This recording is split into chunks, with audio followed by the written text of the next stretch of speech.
Hi everyone, welcome to Starz Recapped. Today, I'll be breaking down a French-Canadian horror action film titled Even Lambs Have Teeth, released in 2015. Spoiler alert, proceed with caution if you haven't seen the film yet.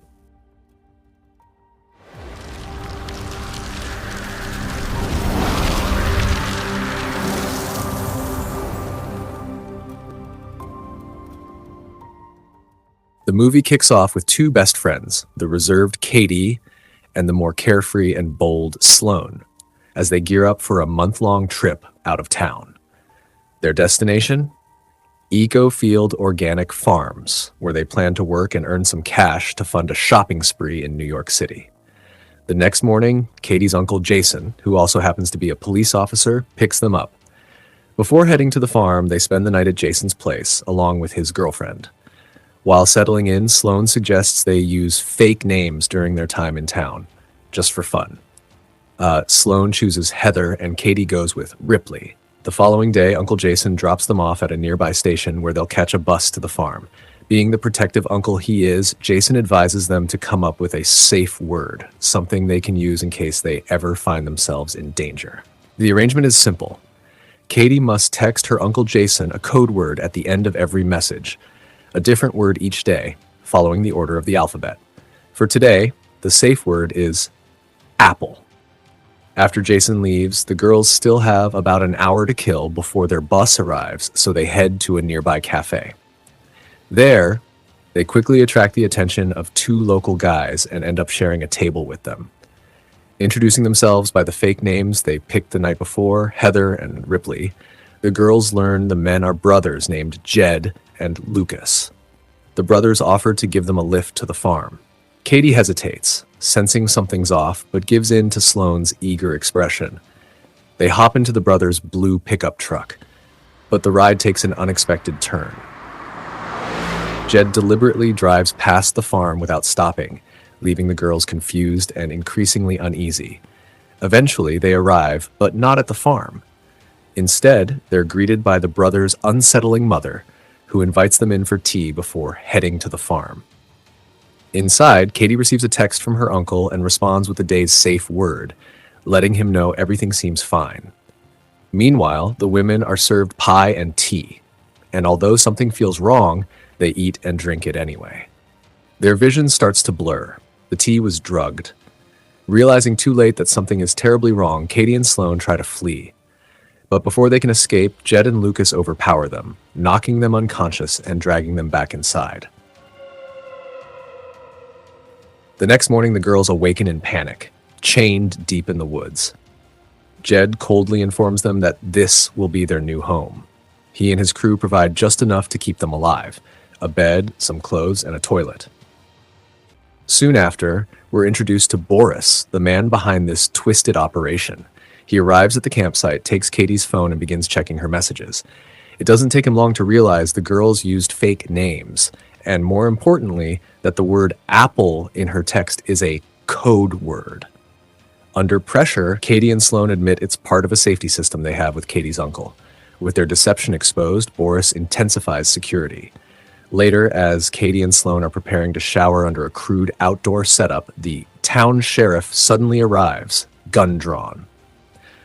But instead of rescuing them, it becomes horrifyingly clear he's part of it. The sheriff is complicit in the trafficking ring, and he's come for his turn. After enduring the assault, a visibly traumatized Katie is comforted by Sloan, who tries to soothe her as they both begin to realize the full horror of the nightmare they're trapped in. Meanwhile, on the other side of town, Uncle Jason begins to grow suspicious. The most recent message he received from Katie contains the same safe word she used the day before, a clear sign that something's wrong. Back in the woods, Jed and Lucas welcome another customer, a shady man we'll refer to as the scruffy guy. He selects Sloan and drags her into the trailer. Unsurprisingly, scruffy guy turns out to be unhinged and violent. Cutting back to Jason, he finally decides to call Eco-Field Organic Farms, where the girls were supposed to start work. To his shock, he's informed that neither of them ever showed up. Realizing something is terribly wrong, he immediately sets out to search for them. Meanwhile, things are about to go from bad to worse for Sloan and Katie. Another client arrives, creepier than the last. Jed and Lucas hurriedly cover the girls' heads as the new customer approaches. This time, it's a man wearing a pig mask. He chooses Sloan again and takes her inside. When it's all over, Sloan returns, even more shaken than before. Though we're never shown exactly what the pig mask man did, the trauma on Sloan's face says it all. This time, it's Katie who comforts her, both girls now bound not just by chains, but by shared horror. In the next scene, Uncle Jason arrives at the sheriff's office, coming face to face with the same corrupt sheriff we saw earlier, the very one involved in the trafficking ring. Here, we discover a major twist. Jason isn't just a regular cop, he's an FBI agent. He expresses serious concern for his niece and tells the sheriff that he believes Katie has been kidnapped. In a move that only heightens the tension, Jason reveals a key detail, that he suspects something is wrong because Katie repeated the same safe word in her last message, breaking their alphabetical code system. But instead of helping, the sheriff secretly tips off Boris and the kidnappers, warning them that Katie's uncle is FBI and that Katie had lied about the code word. Panicked by the threat of federal involvement, Boris orders Jed to kill both girls and dump their bodies before authorities can intervene. What they don't know is Katie is secretly listening to the entire conversation. Meanwhile, Jason continues his investigation. He returns to the cafe where he had last dropped off Katie and Sloan, hoping for clues. When he questions the barista, the man clearly remembers the blue truck the girls left in, providing Jason with his first solid lead. The next day, Katie reveals to Sloan that she overheard the kidnappers' plan. They're going to kill them. Moments later, Jed, Lucas, and the scruffy guy return. They leave scruffy guy behind to guard the girls while they prepare for the execution.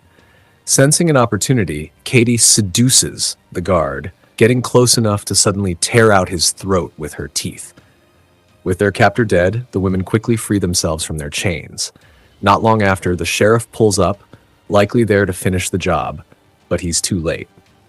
Katie and Sloan have already stolen his car. Now free, the women head into town and make their first stop at a hardware store to gear up for revenge. Things are about to get brutal. They ask the cashier if he knows Boris, the man who drives a blue truck, and he does. He even gives them his address. Meanwhile, Uncle Jason continues his search, this time stopping by the town's car insurance office. Pretending to have had an accident with a blue truck, he asks for the owner's name, narrowing in on Boris. Back at Boris's home, he arrives unaware that Katie and Sloan are already waiting. In a creative twist, they ambush him, hurling a bunch of nail-covered tennis balls, injuring him severely. Wounded and terrified, Boris pleads for his life, even offering them money in exchange for mercy. But just then, Uncle Jason arrives outside. Inside the house, Katie and Sloan demand to know the identity of the man in the pig mask. When Boris refuses to talk, the girls grab a makeshift spear and drive it up through his body, killing him in a gruesome act of vengeance.